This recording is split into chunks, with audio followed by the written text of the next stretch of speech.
What's up, guys? Pat Flynn here. Thank you so much for watching this. If you're watching the replay, by the way, this is a live stream, but the replay will be extremely valuable for you because we're going to be talking about how to get comfortable on camera, something that I was not okay with the camera. Like, this would have never happened years ago, and there were some certain things that I've told myself and a lot of great advice that I've gotten from others to help myself get comfortable on camera. And with where a lot of things are headed, and obviously if you're watching YouTube right now, you know how important it is to get on a video now. I still enjoy podcasting. I still writing books and writing on my blog.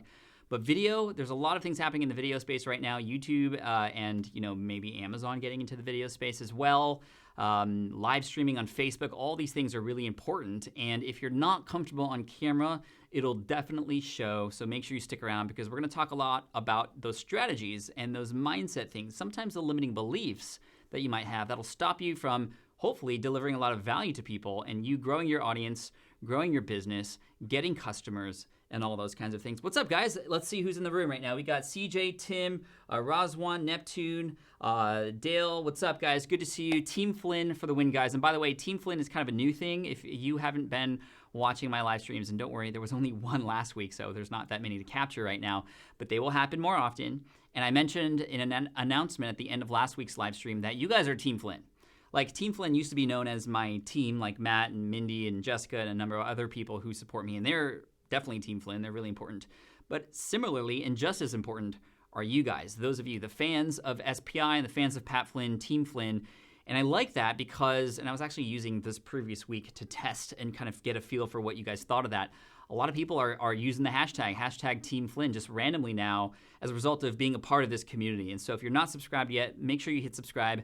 Join Team Flynn because this really is a team. I'm not this guy on top of a mountain talking down to you guys. I don't know everything, but you know what? I'm in this game with you. And yes, maybe I'm the team captain. I have that captain's arm band like, on hockey or soccer, but we're in this together. We're shooting passes to each other. You're kicking the ball in. I'm kicking the ball in. We're doing it together, right? We're figuring this out together, and that's why we are here. So what's up, guys? Good to see you. Let's see. Brian in the house. Gianna, thank you for all your help, says Cisco. Hey, guys, thank you. I appreciate you. And again, make sure you stick around and watch this because we're going to talk about how to get comfortable in front of a camera, something that I haven't only started to experience until just very recently, now that I've been doing a lot of video. And that's actually one of the pieces of advice I wanted to give you is that you can only get comfortable with things sometimes the more you do them. And so one thing that I've been doing recently is going pretty hard here on YouTube. As you can see, we have, what do we have now?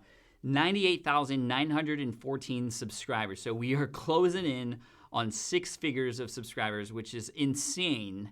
Team Flynn for the win. Thank you, guys. I appreciate you. But I definitely wouldn't have gotten this comfortable if I just didn't start. Now, I will say that I started videos on YouTube in September of 2009. So this channel's been around for nearly 10 years, and only recently have I started to really push hard on it because, not just because I was super focused on podcasting and stuff at first, but also because I just was afraid. I was afraid of what people were going to say. YouTube, I had known as just being a nasty place for like nasty comments and all these kinds of things. So I was scared, and I didn't want to put my face on camera. And actually, when I started out, I didn't do that at all. I actually did screen recordings using tools like ScreenFlow and Camtasia to get people to understand what I had to teach without having to see my face because I was recording what was on my computer. By the way, I do want to talk to you about where this topic came from. It actually came as a result of, actually, if I can head to my computer screen.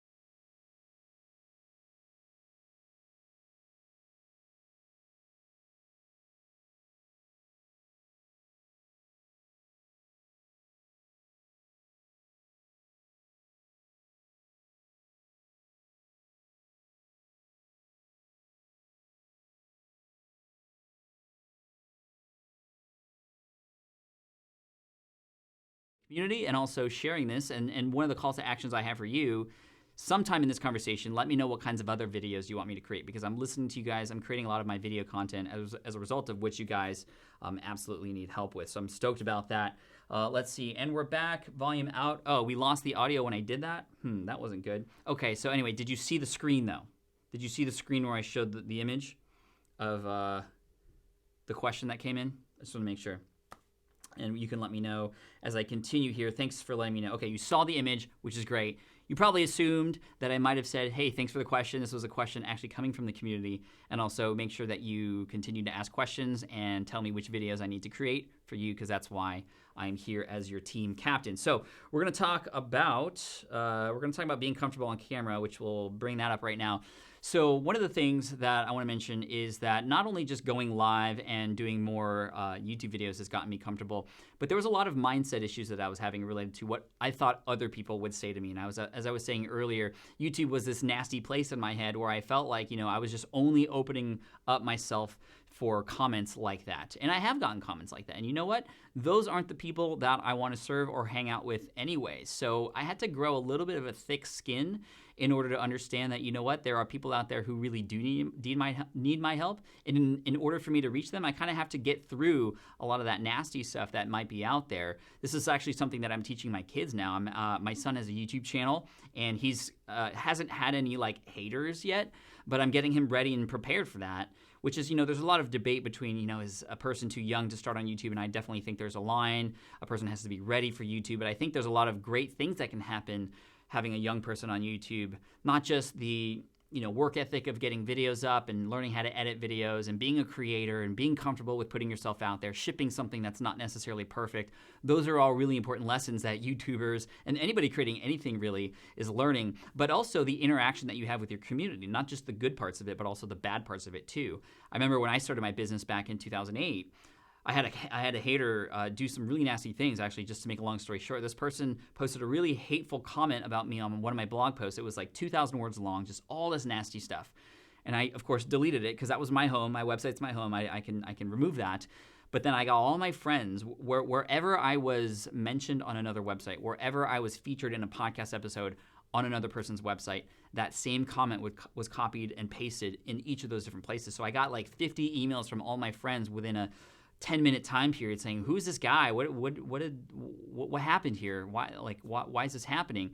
And I shut down. I didn't even work for 2 or 3 weeks because all I could think about was just this hateful person who was saying these nasty things. And I started to a little believe what this person was saying, because we kind of get into our own heads in that way. And oftentimes it starts with what other people, these external factors, are saying, right? So what I eventually did was I said, hey, can I get on a call with you? Because I just need to learn why you're doing this. I had to face it. I wouldn't normally recommend doing that. This was something that I picked up from Gary Vee. Sometimes the best way to handle this is to actually go to that person and figure out what's going on. And I eventually found out that this person was doing it because I was an easy target, and because he thought he could get traffic from it, which was just I can't believe that a person would do that, for one. But it just made me realize that there are some really hateful, nasty people out there. And what eventually got me over the edge, coming back to reality, was actually my buddy Derek Halpern, who has a YouTube channel called Planet Derek at Social Triggers. He said, Pat, dude, every second you wasted thinking about this guy, the 3 weeks that you just wasted away thinking about this guy, you were also taking away from those who really needed you, who have obviously supported you. And we have this weird entrepreneur math, right, where one negative comment is greater than 1,000 positive comments. So moving forward, I started to realize that, it's not important what the haters say. It's important how well you are helping those who actually are opening up to listen to you, if that makes sense. So yeah, Bad Kitty says, a horrible hater for sure.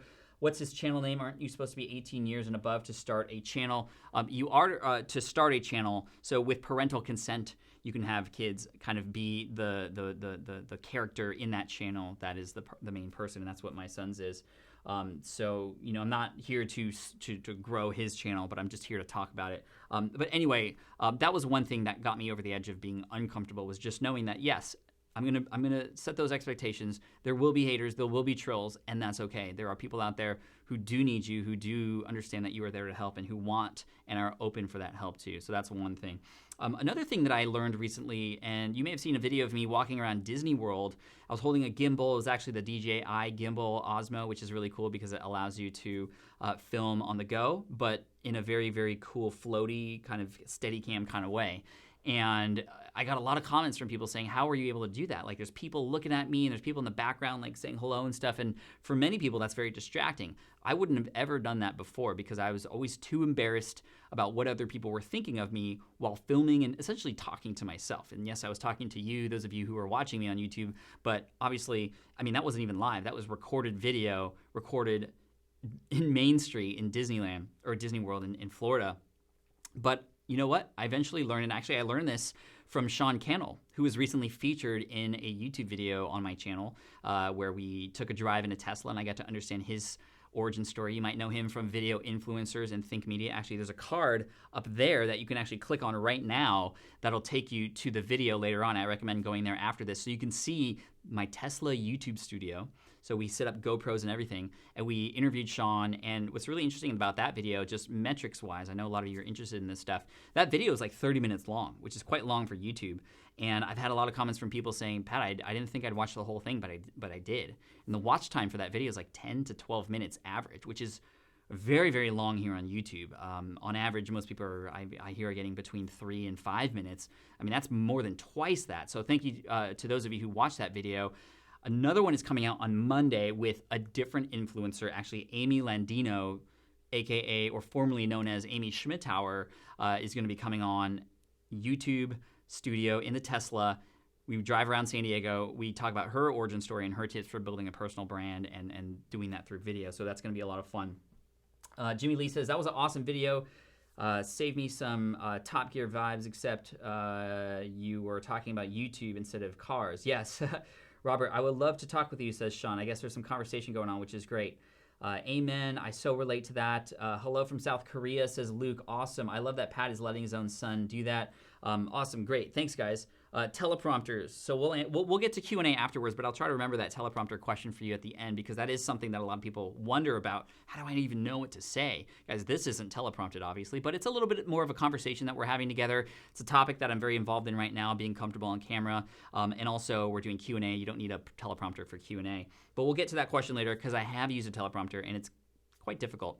Anyway, going back to being comfortable, I learned from Sean Cannell and Benji over at Video Influencers that nobody cares about you. And like, don't take that out of context. Don't make that a meme. Nobody cares about you. What I mean is you're not that important walking around in a public space filming yourself that a person's going to think about you forever and ever and ever after that point. Yes, they might see you and they might acknowledge you or they might kind of be like, well, that's kind of interesting. But then guess what? After you pass them, they're gone and they're done. And like, you're not that important that they're going to continually think about you, right? And that was a big moment for me when I watched that video that Sean did because that was in my head. I was like, and it sounds kind of ridiculous, right? Like, yeah, you're right. Like, why would people continue to think about me after they saw me? Like, most of the time, those people will never, ever see you again. And actually, something that they might be thinking is, wow, that's really cool. Or I wonder what that person's doing. That's pretty special. So I kind of got over that part of going live and doing it in public. And what's really cool about that is that allows and that opens up the opportunities for some really interesting videos that you can create because you can be in a setting other than a studio or a webcam, which you might be used to seeing. You can be somewhere, film just on your phone because the microphone on your phone is just fine normally. And then you get some really good images, especially on some of the higher level smartphones. And you can transport your viewers to where you are without worrying about the other people around you. It actually adds to the scenery too, which is really fun. So I got over that part. Let's go into the teleprompter stuff actually, because that relates to, well, how do I know what to say, right? So I think it's really important that when you go live, or especially when you're recording a YouTube video, that you have some sort of idea of what it is that you want to talk about, some of the talking points that you want to have. When I used to record my podcast episodes, and actually when I used to do videos, I used to script everything. It sounds kind of ridiculous on a podcast to write down every single word you're going to say, but that's what I used to do because I had zero confidence whatsoever.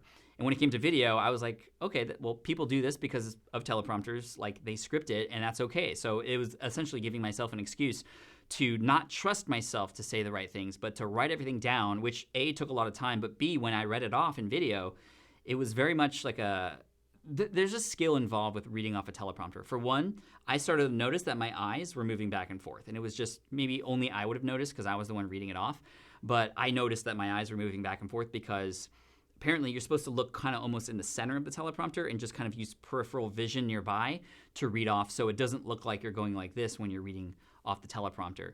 Number two, and most importantly, it just kind of sounded robotic and kind of monotone, almost like a lecture because I was just reading it off.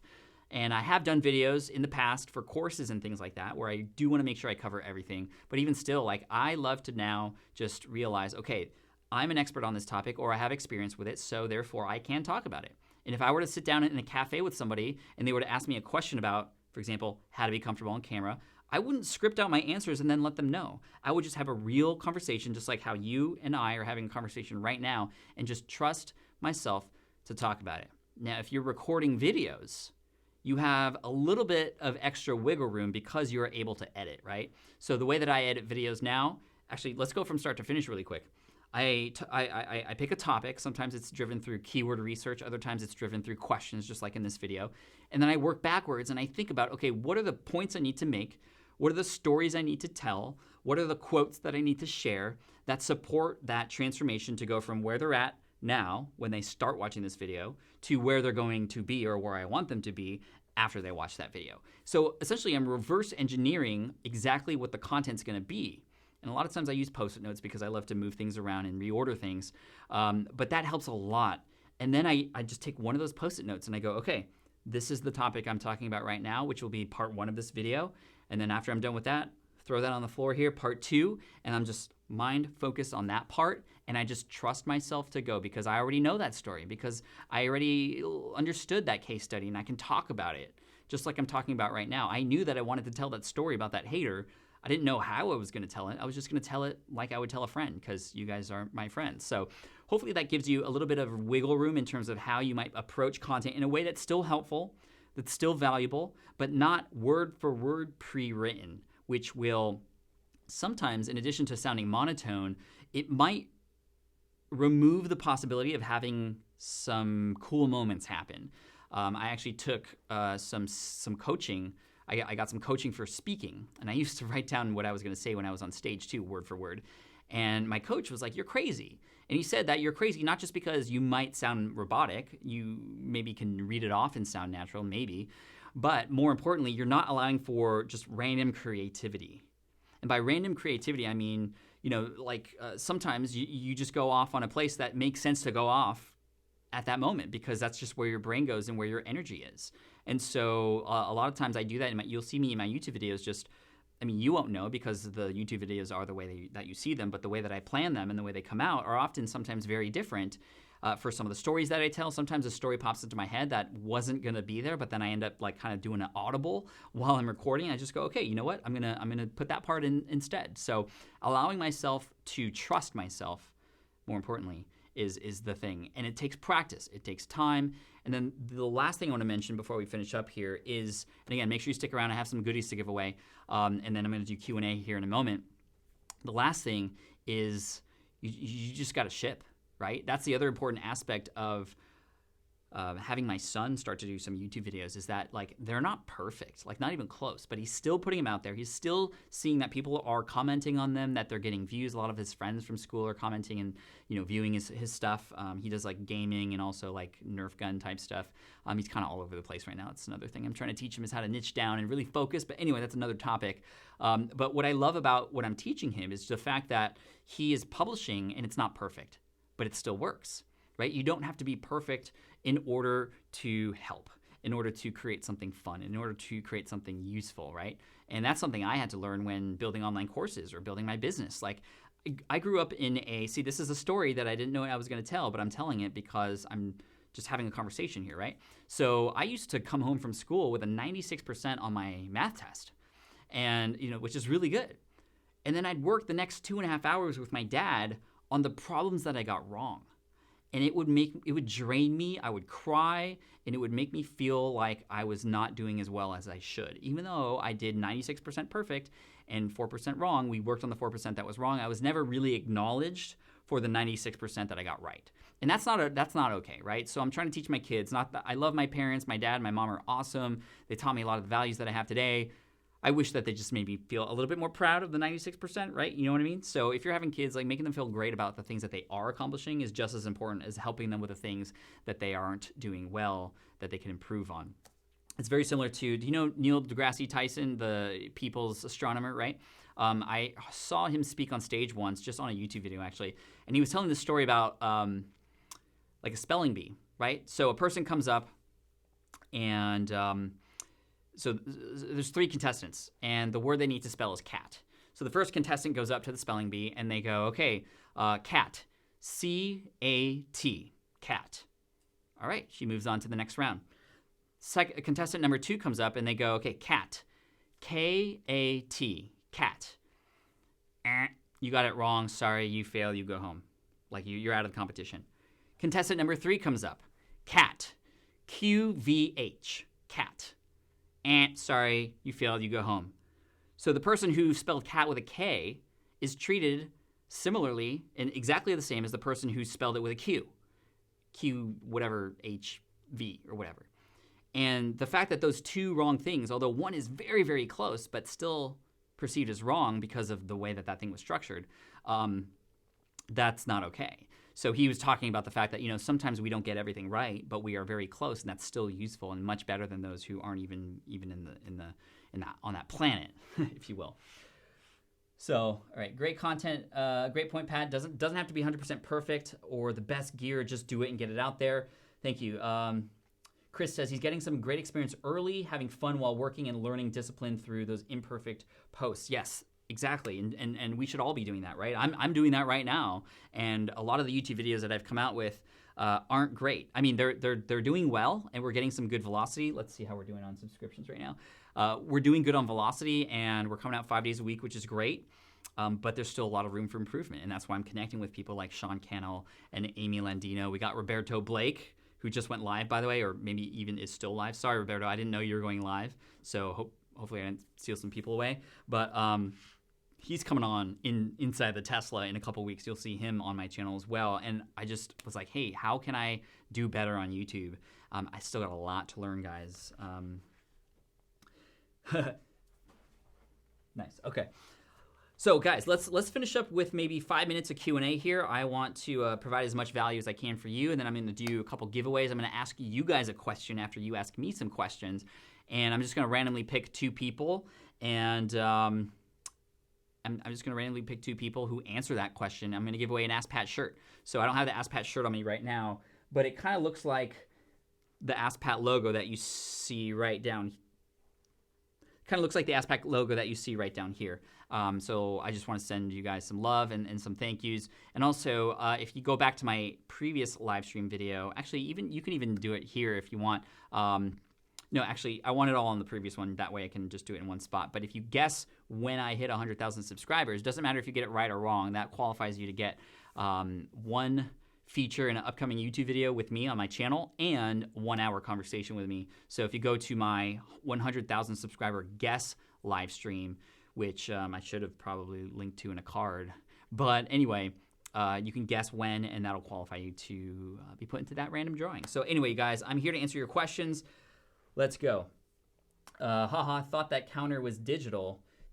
The Tesla posts are fun. Thank you. No, this counter is digital. Look at that, 98,918. Okay, I got to bring this closer because it is very small right now. All right. Love the lower, by the way. Nice touch. Thank you. That's awesome. You're an inspiration to all of us. Thank you, Daryl. Hey, Daryl, you're awesome. Appreciate it. You've added one more person. Let's see. I can only manage 3 social media platforms. What are the best to hype my podcast launch? So, Daryl, typically I recommend a person just focus on 1 or 2 and just go all in with it. And if you can only manage 3, I mean, that's great that you can get 3. The ones that I would recommend you really focus on are the ones where you know your audience exists. So what I would do is try to understand, okay, who else is in your podcasting space? Because sometimes it's really hard coming in brand new with a new offering to find out, okay, where are my people? So the easiest way to do it is see, okay, who else is doing similar things to you or helping that same audience? What social media channels are they on?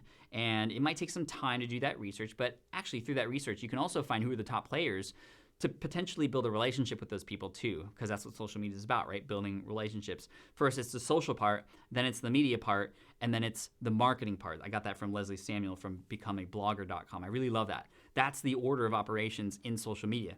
It's the social part, the media part, and then the marketing part. So the marketing part comes after you build those relationships and you have the media to share. But beforehand, when you're building up your social media presence, I would go to where other people in your space are, because that's where other people who are in your audience are as well. Another thing you can do, if you're not quite sure who else might be listening to those shows, one thing you can do is you can go to iTunes, look up shows that are going to be in the same category as you, and then click on the related tab. This is on your desktop, by the way, the desktop iTunes version.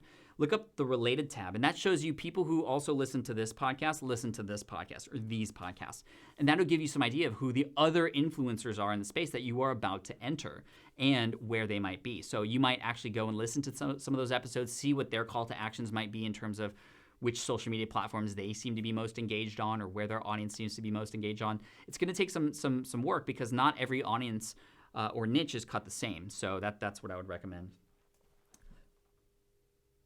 Let's see. Would using the audio for my YouTube videos to start a podcast be okay, at least until I can create its own content?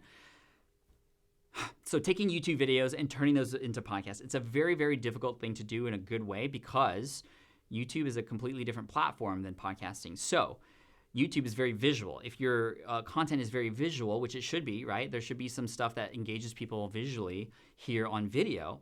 Taking just the audio part and putting that into a podcast can be very dangerous because you might blatantly say, hey, look at this. And if you say, hey, look at this, and there's nothing to look at, it's going to make a person feel left out. It just completely reduces the trust that a person has for continuing to listen to that show. There are ways to do this in a very smart way. Actually, I know a person named Shalene Johnson, who some of you might know. What she does is she actually goes live on Facebook, and she takes the middle part of her Facebook Lives, which is always not interactive, but actually she records a podcast specifically on live video, and then she takes the audio from that video and puts it into a podcast, knowing that middle chunk was one where she made sure not to mention something visual, but still had people who were there afterwards to ask questions, and she interacted with people, and people love seeing behind the scenes, that sort of thing. I think it's a little bit easier to go from podcast to YouTube because then you can take audio clips and add some cool B-roll or visual elements, kerning images, text, quotes, pull quotes, those kinds of things. But don't take the entire episode because usually podcast episodes are much longer. I would take just a chunk of it that accomplishes a specific goal or has a specific outcome. So let's say you invite Gary Vaynerchuk on the show and he talks about all the different social media platforms. Take the part out about Snapchat only and put that into a video and then title it What Gary Says About Snapchat or Gary Vaynerchuk on Snapchat's Future, right? It's just a chunk of that larger conversation, but that's going to be something that's going to be more useful on a platform like YouTube, which is much more quick hit. Let's see, you're making tons of video content. Do you edit yourself or do you hand it off to a company? This is a question from Josh. I am doing a lot of video. We are batch processing. For example, Caleb is my videographer. He's sitting in the backseat in those Tesla videos that we do, which is really funny. But he and I get together on Mondays and we plan our video shoot for the next day. And on Tuesdays, we shoot all day to create 5 to 10 videos all in one day. I literally have like different shirts that I change into between each video. Sometimes it's done here in the studio, sometimes it's done on the couch here, sometimes it's done in the conference space, sometimes it's out and about. Depends on what the video content is and what scene would make sense for that particular piece of content. The ones that are shot at home, I edit myself. And that's because it was only happening this past couple weeks because we caught up to our production and I've had to create kind of on the go. Next week, we're going to start getting into more batch processing. So yes, I do use mainly other people to help edit, but I still edit a lot of the videos myself, especially the ones that are filmed at home. Jimmy says, which day were the videos batched? Tuesday. So if you actually follow me on Instagram at Pat Flynn, you'll see that a lot of times I go and share some behind the scenes of some of those video shoots. James says, is there a max time you try to keep videos under? There isn't. I try to make the video content as long as it needs to be. Sometimes those videos only need to be 5 minutes, but it's going to be the best 5 minutes ever. If the video needs to be longer, then it's going to be longer. I don't like, whether it's podcasting or blogging or video, I don't like trying to say, okay, they're always going to be 10 minutes. Because what if that video needs to be 12 minutes? You've talked about 8 of the 9 points and you're at 10 minutes already, but the 9th point is the one that makes it all come together. Then it would be weird of me not to continue on, right? Sorry, guys, I'm not going to give you the last tip because we're at 10 minutes. No, I don't do it that way. Or the other way around, trying to get to 10 minutes, but I've talked about everything I needed to talk about in 5 minutes. What's going to happen? Well, I'm gonna add a lot of unnecessary things in that video, and it's not going to be as engaging. People are going to leave and maybe drop out of YouTube, and in which case it ends that session time, right? So we need to make those videos as long as they need to be. I do try to keep my content a little bit more longer form to try to take advantage of watch time, if that makes sense. But I never just do it just to make it longer. I try to make the content as great as it can be to teach that thing that people want to learn about. Let's see. That is so... I'm not sure what that is so not okay thing. SVNTRS. I'm sorry, I didn't catch that. But let's see. Phil's asking. Phil, by the way, is a star student in many of my courses and is super awesome and joining me today in some of my office hour calls. Phil says, Pat, are you going live every Friday or just until you hit 100,000 subscribers? I don't know. What do you guys think about this? Going live every Friday kind of rhythm. Are you guys cool with that? I might give it a shot. I wasn't considering going back onto regular Ask Pat office hours, Ask Pat live streams, but I kind of like this, and this is a good time to do it, so I'm not sure. Neptune says, how often should I record a podcast or post podcast to video or really get to use it? Let's see. How often should I record posts on podcast or video to really get used to it? Oh, so in terms of being comfortable doing something, how often do you need to do it? I would say do it as much as possible.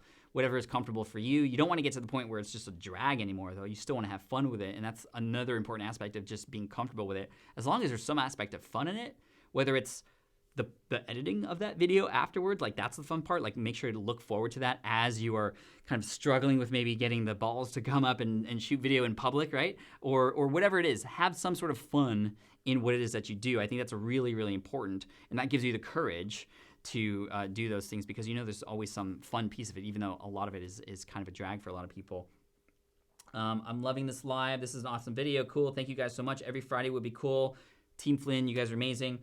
This exact time is perfect. Saturday morning in Brisbane, so I get to catch you live for once. That's awesome. Friday live sessions would be awesome. Thanks, Chris and Seven. Ray, good to see you guys. Thanks. Love the small group. Feels good. Awesome. Hello, Frankie says, hell, Team Flynn. I'm assuming you meant hello, Team Flynn. Let's see. Hashtag Flynn Fridays. Yeah, that's cool too. All right, guys. Hey, we are going to finish up, but before that, I'm going to do a giveaway. So I'm going to ask you guys a question, and this relates to something I mentioned earlier, and this will help me create more videos for you. I'm going to pick 2 random people. I'm going to capture, actually, if I call your name, send me an email, pat@smartpassiveincome.com. I'll let my assistant know that you are the one with your username already going to email so that, anyway. The question I want to ask you, leave an answer. I'm going to pick 2 random people in about 2 minutes to win 2 Ask Pat t-shirts. We're going to send them to you free of charge just as a thank you. So the question is, what's a video you would love for me to come out with? That, or who would you like me to collaborate with in the future here on YouTube? So leave your answer, and I'll give you a couple minutes to answer. So what video or videos do you want to see from me? And also who you would like me to collaborate with, one or the other or both. That'll help me. But I also want to give away a couple of prizes for those of you who stuck around. And just thank you guys. I appreciate it. If you want to hook me up with a like if you're watching this video, especially the replay, that'd be awesome too. And make sure if you're not subscribed to Team Flynn yet, hashtag Team Flynn, make sure to subscribe. What are we at now? 98,918, and probably most of you guys who are watching this are already subscribed. But if you're not subscribed yet, if maybe you're watching the replay or something, and if you've gotten some value out of this video about how to get comfortable on camera, as you can see, I've gotten a little bit more comfortable on camera. It is still something that I'm scared of. I get really nervous before I go live or go on stage, but I do it anyway because I know that if I don't, then I might let some people down. And hopefully this information was helpful for you today. Let's see, Tim Ferriss would be awesome. Let's see, Johnny Cupcakes, Creative Live. I would love to see you collaborate with, oh man, I would love MKBHD. That would be sweet. I need to come up with some cool tech gear that he can review though, right? A video on SEO, great. Thank you, Amit. Appreciate that. Collaborate with Chase Jarvis. I love Chase. That'd be awesome. I want to see a day in the life of Pat Flynn vlog style. I like that idea. Thank you. Would love more videos on marketing podcasts and getting more traffic to the podcast. Gary V to debate your difference in approach. We have a completely different approach, right? Like from, him swearing all the time to me not swearing, to him never showing his family, to me talking about my family quite a bit, to him working so hard, hustle, to me like, hey, let's build something that can continually work for you over time, passive income. Yet we're still really good friends, and that would be a pretty interesting conversation for sure. Let's see, overlaying sounds for podcast intros, so a little bit more technical. Ryan Holiday, that'd be awesome. The obstacle is the way. I love you to make more vlog type videos. Dan and Lloyd, collab with Linus Tech Tips, nice. I agree, definitely vlogging style would be really cool to see. That's actually what got me excited about doing video again back in September when I started doing vlogs on my trips. And now that I've gotten used to this and I've built a little bit more of a community here, you'll definitely see some more vlog style stuff for me. Stuff that still comes with a lesson though. Like one thing I want to do next week is actually I was thinking about creating t-shirts for Team Flynn. So instead of giving away Ask Pat shirts, I'd love to give away some Team Flynn shirts. And I'd love to just take you behind the scenes on how I design those shirts and where I go get them printed and how you can get one too. Like with that, I don't know, I'm just shooting ideas here. I don't even know who I'm looking at. I often look off camera to look like I'm talking to a room full of people who work in the studio here, right guys? But I actually don't work with anybody here. It's just me by myself using the studio right here on the camera. So, or on the computer. Creating branding stuff. Okay, guys, let's pick 2 random people. If I choose you, congratulations. Send an email to pat@smartpassiveincome.com and we'll hook you up with a shirt. Let's see. Let's pick. Let's do Robert. Robert Maisano. You're number 1. So congratulations, Robert Maisano. And number 2, let's choose. Let's choose Josh Kolbach. So Josh Kolbach, and who is it that I mentioned? It was Ryan, right? Oh, I lost it. Oh my gosh, I lost it. There's too many comments coming in. Hold on. Anyway, you heard your name. Sorry, I just lost it in the comments. Send an email to pat@smartpassiveincome.com. You'll get an Ask Pat shirt sent your way free of charge. Thanks, guys. I appreciate you. Team Flynn for the win.